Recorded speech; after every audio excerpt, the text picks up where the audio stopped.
최근 주식시장의 불안정과 전통적 자산의 수익률 정체로 인해 안정적이고 수익률이 괜찮은 부동산 펀드로 많은 사람들이 몰리고 있다고 합니다. 고령화로 인해 안정적 배당 수익을 얻을 수 있는 부동산 펀드에 은퇴자들의 많은 관심이 모이고 있기 때문이라고 합니다. 부동산 펀드의 장점과 리스크는 무엇일까요? 전문가들과 함께 알아보는 시간을 가져보겠습니다.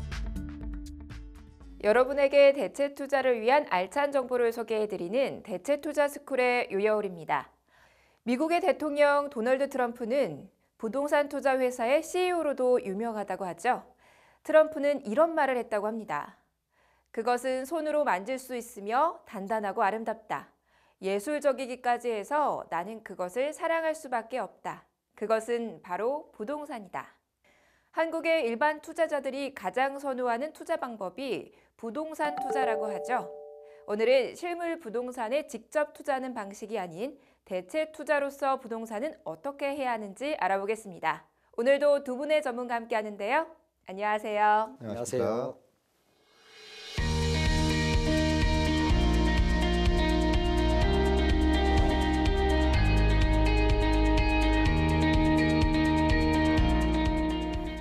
저희가 투자에서 부동산은 아마 가장 친숙하게 들리는 단어가 아닐까 싶어요. 투자 측면에서도 많이 선호되는 투자 대상이기도 하잖아요. 두 분은 부동산 어떻게 투자하고 계세요? 네, 우리가 살고 있는 집도 부동산 투자의 한 방법이고요.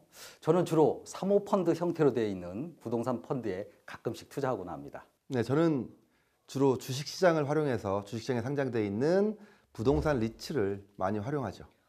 두 분이 확연히 이 투자 방식에서 차이가 느껴지는데요. 좀 어떻게 다른지 설명을 좀 듣고 싶어요. 우선 부동산 펀드는 뭔가요? 네, 이 부동산 펀드는 이제 부동산에 직접 또는 간접으로 투자해서 투자 수익을 누리는 펀드를 말합니다. 부동산 또는 이제 부동산을 기초로 하는 파생 상품, 또 부동산 개발에 관련된 회사에 대한 대출, 또 부동산 관련된 이런 증권의 펀드의 전체 50%를 초과해서 투자하는 펀드가 있습니다.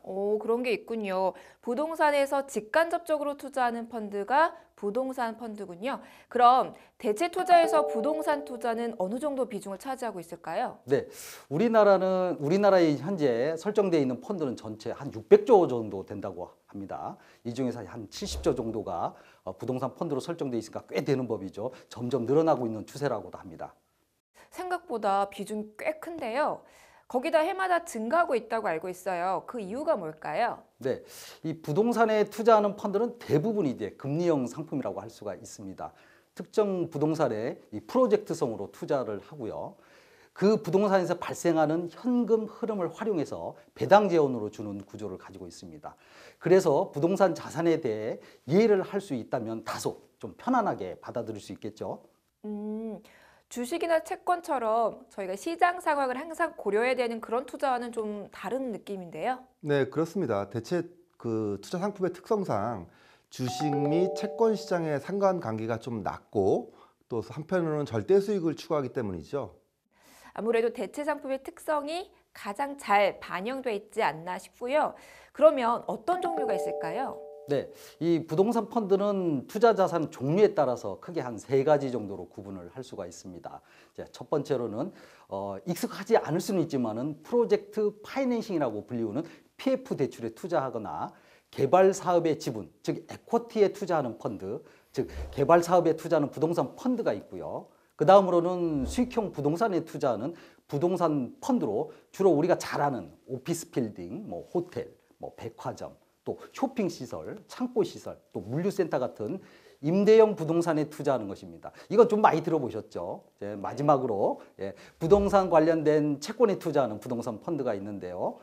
조금 어려운 단어이긴 하지만은 자산유동화증권, ABS라고 불리웁니다. 또 주택저당증권, MBS라고 불리우기도 하고요. 그다음에 상업용 부동산 저당증권, CMBS라고 하는데요. 이런 채권화되어 있는 유가증권에 투자하는 펀드, 그리고 또 이런 국내외 부동산 니츠나 국내 부동산 재간접 투자를 하는 펀드를 말합니다. 와, 부동산 펀드가 굉장히 다양하네요. 그럼 부동산 펀드 중에서 어떤 형태의 부동산 펀드가 가장 일반적인 건가요? 이것은 좀 시기적으로 좀 다른데요. 2004년부터 2008년까지 세계 금융위기 전까지는 확실히 부동산 PF가 대세였습니다. 부동산 이 시기 동안에 부동산 가격이 좀 급등을 했는데요.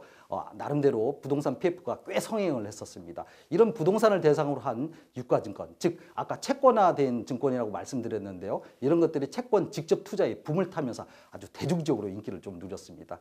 2010년도 이후에는 대형 리테일 부동산, 아까 창고나 그다음에 물류시설을 말씀드렸는데요. 이런 수익형 부동산 펀드가 한동안 시장 내의 트렌드가 됐었고요. 이 시기에는 많은 기관 투자가들이 투자 대열에 합류를 했었습니다.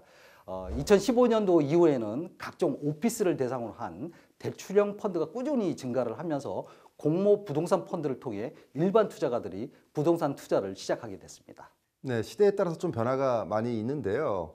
최근에도 그 국내외 수익형 부동산의 투자는 그 각종 공모, 사모펀드의 투자가 꾸준히 이어지고 있습니다. 네, 말씀해 주신 것 중에 부동산 PF 많이 들어는 봤는데 이게 어떤 건가요? 네, 부동산을 개발할 때 필요한 자금을 금융기관을 통해서 조달하는 것을 말합니다. 자, 제가 예를 한번 들어볼까요? 부동산 개발 회사가 서울 근교에 약 1000평의 땅이 있다라고 하고요.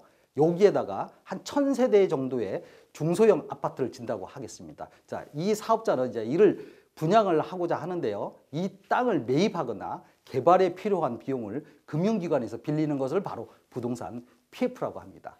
네, 그런데 그럼 부동산 PF와 대체 투자는 어떤 관계가 있는 거죠? 부동산 개발 회사에서 부동산 개발에 필요한 자금을 금융기관에서 대출을 하죠. 이런 대출은 대출 채권이라고 해가지고 거래, 즉 양도나 양수가 가능합니다. 투자자들이 이런 대출 채권을 통해서 대체 투자 펀드나 리츠 등에 간접적으로 투자할 수 있는 거죠. 그러면 일정 시기마다 대출 이자를 받는 형태로 투자자들은 이익을 얻을 수가 있습니다. 그리고 해당 부동산 개발 사업에 지분을 투자해서 향후 부동산 개발 사업에서 발생하는 이익을 같이 나눌 수도 있는데요. 이 역시 펀드나 리츠 형태로 투자할 수 있게 되는 거죠. 그러니까 부동산 PF는 대출과 또 지분 투자 형태 이렇게 두 가지로 구분할 수 있네요. 그럼 수익형 부동산 투자는 어떤 건가요? 네, 이 수익형 부동산 투자는 말 그대로 임대 수익이 발생할 수 있는 부동산에 투자하는 겁니다. 자, 예를 들어보면 우리가 잘 아는 오피스텔이나 상가, 사무실 등을 일단은 사서 임대를 내주고 매월 월세를 받아서 고정적인 수익을 거두는 것을 기대할 수가 있는데요. 이런 수익형 부동산 투자는 이걸 좀 더 큰 규모로 확대한 것을 말합니다. 그래서 큰 규모의 부동산을 대상으로 하고 있다고 이해하시면 됩니다.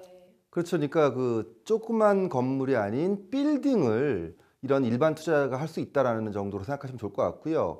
이런 수익형 부동산 투자도 역시 부동산 프로젝트 파이낸싱과 같이 대출형과 지분 투자 형태가 있는데요. 대출형은 실물 부동산을 담보로 해서 자금을 빌려주는 담보대출의 형태이고요. 지분 투자는 향후 해당 부동산을 다시 매각했을 때 시세 차익이 발생하면은 그 매각 차익을 서로 나누는 형태죠.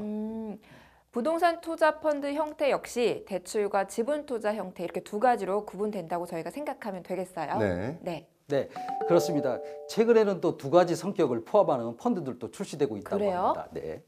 부동산 개발 기간 동안에는 PF 대출 형태로 진행되다가 부동산 개발이 완료되면 실물로서 가치를 가지게 되기 때문에 부동산 담보대출 또는 실물 부동산 지분 형태로 전환되는 펀드들도 있습니다. 네, 살짝 복잡하긴 한데 그래도 꽤 재밌는 것 같아요.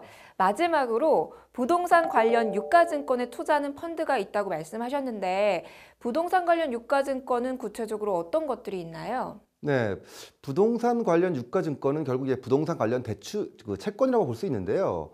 예를 들면은 주택 담보로 대출을 받으면은 은행 입장에서는 대출 채권을 갖게 되는 건데요. 이것을 은행이 잘게 쪼개서 증권화를 시켜가지고 일반 투자자에게 넘기는 과정을 우리는 유동화라고 합니다. 즉 유동성 있는 투자 상품으로 변신하는 거죠. 이런 상품을 부동산 관련 채권, 부동산 관련 유가증권이라고 하죠. 네, 이런 유동화 증권은 또 채권 형태로 채권 시장에서 거래되고 있지만은 각종 대체 투자 펀드에서도 목적에 맞게 투자되고 있다고 할 수가 있습니다. 네, 설명 잘 들었습니다. 한국 사람이 가장 관심을 가지고 있는 부동산 투자가 대체 투자에서도 큰 비중을 차지하고 있다고 하니까 더 흥미가 가는데요. 부동산 투자 형태가 이렇게나 다양하다는 것도 오늘 이 시간 새롭게 알게 됐습니다. 좋은 말씀해 주신 두 분 전문가님 고맙습니다. 고맙습니다.